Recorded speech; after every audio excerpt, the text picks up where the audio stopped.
हाँ, हेलो दोस्तों, आप सभी को मेरा नमस्ते प्रणाम। आप सबके सामने एक बहुत प्यारा लाचारी गीत लेकर के आए हैं। आप लोग सुनिएगा और कमेंट करके बताइएगा कि गीत कैसा लगा और प्यार दुलार दीजिएगा।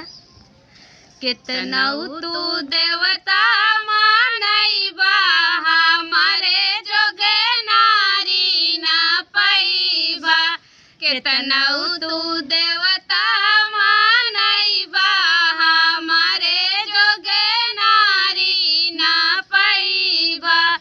बागो में जइबा मालिन बसैबा। बागो में जइबा मालिन बसैबा। संगे संगे गजरा गुथैबा हमारे जोगे नारी ना पैबा।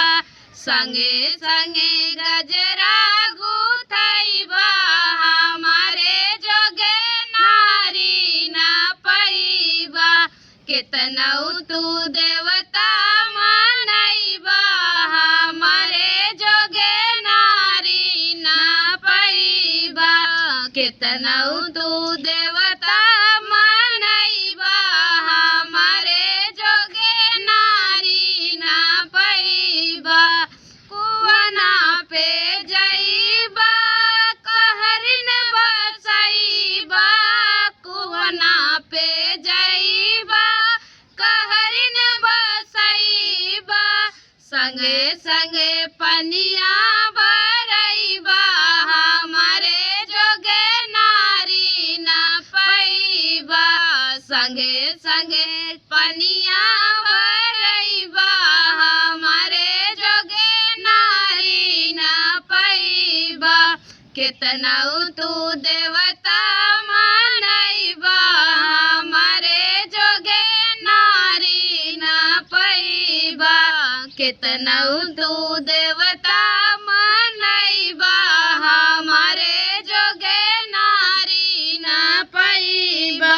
महला में जइबा दासिन बसैबा। महलो में जइबा दासिन बसैबा। संगे संगे से जिया लगैबा हमारे जोगे नारी ना पैबा। संगे संगे से जिया लगैबा हमारे जोगे नारी ना पैबा।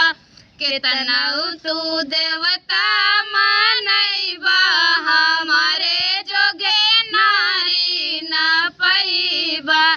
कितनाऊ तू देवता